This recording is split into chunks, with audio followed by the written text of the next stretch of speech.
The Indiana Fever must get rid of Kelsey Mitchell. I said it. Caitlin Clark and the Indiana Fever have to move on from Kelsey Mitchell. Ladies and gentlemen, we need to address something deeply uncomfortable today. So prepare yourselves because the celebration period in Indianapolis has officially expired. The adorable social media snapshots, the stylish pregame tunnel fits, the viral clips of everyone grinning as they surf the massive surge sparked by the Caitlin Clark phenomenon. It's all about to collide with the harsh, ruthless, unsentimental truth of the professional sports industry. The Indiana Fever are potentially standing on the edge of a monetary disaster, and this entire situation centers on one athlete, one agreement, and one agonizing choice that management must confront immediately: Kelsey Mitchell. Let me be direct and unapologetically blunt. I do not care who feels offended. If Kelsey Mitchell is unwilling to accept a significant and meaningful salary reduction, the Fever need to thank her, escort her out, and move forward without her. Her chapter in Indiana has to close if this organization genuinely intends to construct a long-term powerhouse around what many believe is the most transformative point guard the sport has ever witnessed. I understand that this stance will frustrate people, especially the devoted longtime Fever supporters who cherish Kelsey Mitchell. She remained committed through the rebuilding seasons, endured the painful stretches of losing over 25 games, carried the scoring load, kept her head down, and consistently put in the work, proving herself as one of the league's most reliable shot creators. No one, absolutely no one, is doubting her skill, her passion, or her capacity to consistently score the basketball. Kelsey Mitchell, when viewed in isolation, is unquestionably worthy of a full supermax deal in the Women's National Basketball Association. However, this league does not operate in isolation. It functions under a strict salary cap structure where every financial commitment directly impacts another. Each dollar allocated to one athlete is a dollar that cannot be spent elsewhere, and that fiscal constraint is exactly what has the Indiana Fever executive team staring at a long-term crisis that could seal their title hopes before Caitlin Clark even enters her peak years. The figures tied to the proposed collective bargaining framework make the dilemma crystal clear. Ownership has established a firm cap of $5.65 million, and that total represents the entire budget. No additional space, no exceptions, no second servings. Should Mitchell receive the supermax compensation she believes she has earned, her earnings would jump to approximately 1/5 of that total limit. The issue is that she will not be the only cornerstone seeking elite compensation. Aaliyah Boston, the former top overall selection, reigning Rookie of the Year, dominant interior presence, and essential pick-and-roll counterpart to Clark, will soon qualify for her own maximum extension. Shortly after that, Caitlin Clark, the league's primary attraction and economic engine, will be positioned to demand what could become the richest supermax agreement ever awarded in women's basketball history. Locking in Mitchell at the highest allowable number now effectively means committing to a trio that would swallow more than 60% of the organization's total cap allocation, leaving minimal flexibility for depth, role players, and a sustainable bench unit. That is the financial crossroads being outlined, and it is a sobering projection every Fever supporter needs to seriously consider. And likely supermax salary. As Constable noted, if Mitchell were to receive the new max, her contract combined with Clark's and Boston's will leave Indiana with well less than the new average player salary to spend to fill out the roster under the $5.65 million. Did you truly process those numbers? Do you understand the roster damage a maximum deal for Kelsey Mitchell would cause? If Mitchell, Caitlin Clark, and Aaliyah Boston all secure top-tier salaries, the franchise would be scraping together loose change to occupy the final 9 roster positions, forcing management to rely on fringe developmental prospects, overlooked newcomers, and bargain veterans simply to complete the bench. We have watched this blueprint unravel before. Consider the NBA's Phoenix Suns, who concentrated their payroll into Kevin Durant, Devin Booker, and Bradley Beal, sacrificed depth and versatility, and were ultimately exposed when the post-season spotlight revealed that star power without support collapses under pressure. Basketball demands balance. Championships are not secured with 3 headline names surrounded by replacement-level contributors.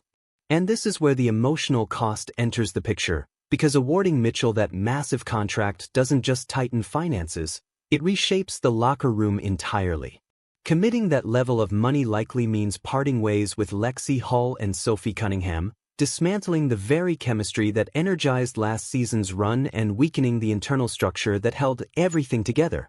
Both Hull and Cunningham are entering free agency, and neither will accept a bare minimum agreement. Hull has demonstrated elite perimeter defense while knocking down over 40% from beyond the arc, and Cunningham has embraced the role of on-court protector, absorbing technical fouls and physical punishment to shield Clark from intimidation. The video's host delivers a firm, uncompromising warning to head coach Stephanie White and the Fever leadership about this precise crossroads, emphasizing that the decision ahead is not merely financial. It will define the identity and competitive future of the entire organization. You better do the right thing. If you guys give Kelsey Mitchell a full-on max contract, it is a bad thing. That means we won't be keeping Lexi Hall. We won't be able to keep Sophie Cunningham. They're not going to play. This is not just a minor mistake. It is front office negligence at the highest level. Let me spell this out for anyone convinced that pure scoring outweighs everything else on a basketball court. The Indiana Fever already possess the most dynamic offensive catalyst in the world in Caitlin Clark. There is no justification for crippling your payroll simply to retain a high-usage shooting guard when your system is already powered by a generational playmaker. Clark does not require another backcourt partner who dominates the ball deep into the shot clock to produce results. She thrives alongside disciplined, defensive-minded wings like Lexi Hull and Sophie Cunningham who absorb the toughest perimeter matchups, conserve her stamina, and stretch the floor with lethal catch-and-shoot precision. She benefits from teammates who punish double teams instantly and from fearless enforcers willing to embrace the physical battles that inevitably come her way. If management allows Hull and Cunningham to depart merely to satisfy Kelsey Mitchell's contract demands, they are effectively stripping protection away from their franchise centerpiece, constructing a luxury estate while leaving every entry point exposed. So what is the blueprint? How do legitimate dynasties navigate this salary squeeze without self-destructing? The Fever are hardly the first organization to confront cap pressure, and the model is sitting in plain sight with the Las Vegas Aces under Becky Hammon, who managed to maintain 4 all-star talents by embracing shared sacrifice and financial compromise for the greater mission. The lesson is simple yet demanding. Sustained dominance requires stars who are willing to prioritize banners over bank accounts, and that is the reality Kelsey Mitchell must seriously consider if the goal is building a championship legacy rather than securing a solitary payday. You got to take pay cuts, okay? A'ja Wilson took less than what she could have gotten, okay? She took less.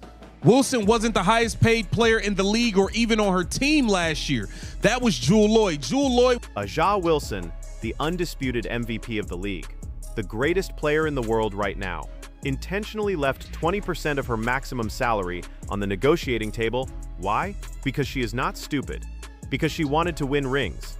She looked at the Las Vegas front office. A'ja Wilson, the league's reigning MVP and widely recognized as the best player on the planet right now, willingly walked away from roughly 20% of her maximum earnings during negotiations, and she did it with full awareness of what she was giving up because her priority was championships, not just compensation. She approached the Las Vegas decision-makers and essentially told them to allocate that money toward keeping Chelsea Gray, Jackie Young, and Kelsey Plum so they could sustain a powerhouse together, understanding that shared sacrifice fuels sustained dominance. The same philosophy defined Tom Brady's tenure with the New England Patriots, where he repeatedly accepted contracts below his true market worth so Bill Belichick could invest in elite protection up front and a formidable defense, proving that iconic winners often subordinate personal financial leverage for collective glory. That is the standard set by champions. Now comes the uncomfortable inquiry. Is Kelsey Mitchell prepared to mirror A'ja Wilson's mindset or adopt the Brady blueprint? Would she sit across from Stephanie White and acknowledge that while she qualifies for a max offer, perhaps even from markets like Chicago or Toronto, she is willing to trim 20% to ensure Lexi Hull and Sophie Cunningham remain alongside Caitlin Clark in pursuit of a title? Realistically, human nature suggests the answer may lean toward no. and it is difficult to fault her for that perspective. Mitchell is older than Clark and Aaliyah Boston and is approaching the latter stages of her athletic peak, making this potentially her final opportunity to secure a transformative, generational contract. After enduring the rebuilding years in Indiana, she likely feels entitled to capitalize fully on her value, viewing this moment as the time to secure her financial future rather than postpone it for a gamble on shared sacrifice.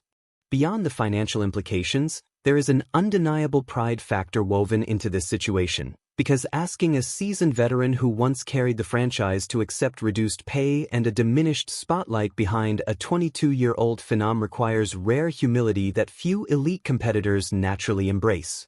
If Kelsey Mitchell insists on a full maximum agreement and refuses compromise, the Indiana Fever leadership cannot afford to make decisions rooted in emotion or nostalgia. Sentiment and past loyalty must be set aside in favor of calculated, unsentimental strategy. Their singular responsibility is crystal clear: extend and optimize Caitlin Clark's championship timeline. Handing Mitchell a max contract would effectively trap that window shut, committing Clark to seasons flanked by bargain roll reserves lacking the defensive instincts or reliability required in high-stakes moments. There is a narrow workaround available: a temporary solution in the form of the core designation, allowing the Fever to compensate Mitchell at the maximum for the 2026 campaign, take one aggressive swing at a title with the current core intact, and then part ways in 2027 once Aaliyah Boston's extension activates. But even that approach compresses flexibility and restricts competitive offers to Lexi Hull and Sophie Cunningham in the present. The unforgiving truth about constructing dynasties is that difficult separations are inevitable. Sustained winners prioritize timing over attachment, moving on from respected veterans before decline sets in. History has repeatedly shown that iconic executives and coaches are willing to endure backlash and heartbreak to preserve long-term dominance, because in professional sports, hard logic, not comfort, builds banners. The Indiana Fever now stand directly at that defining fork in the road. Kelsey Mitchell has been exceptional for this franchise, a premier scorer who has earned respect across the league and absolutely merits maximum-level compensation based on her talent and production, yet that payday simply cannot come from Indianapolis without unraveling the roster's entire framework. From a cap perspective, from a structural standpoint, and from a long-term competitive lens, it does not align with sustaining a balanced contender. Stephanie White, Kelly Krauskopf, and the full Fever leadership group are under a spotlight because they have been entrusted with a generational cornerstone in Caitlin Clark, a player capable of reshaping the league's trajectory, and mishandling this moment would be organizational negligence. Difficult conversations with respected veterans are part of championship stewardship. If Mitchell seeks her full market value in places like Chicago or a rising Toronto expansion scenario where she can command high usage and top billing, that path may serve her ambitions, but Indiana's priority must be preserving financial flexibility, retaining elite perimeter stoppers, keeping physical tone setters, and constructing a defensive and cultural stronghold around number 22. Loyalty to past eras cannot outweigh commitment to the future. The objective is sustained dominance, not sentimental attachment, and if a maximum contract for Mitchell compromises that blueprint, then decisive action is required. The franchise must choose clarity over comfort, make the hard decision without hesitation, and fully commit to ushering in the Caitlin Clark era with the right foundation in place.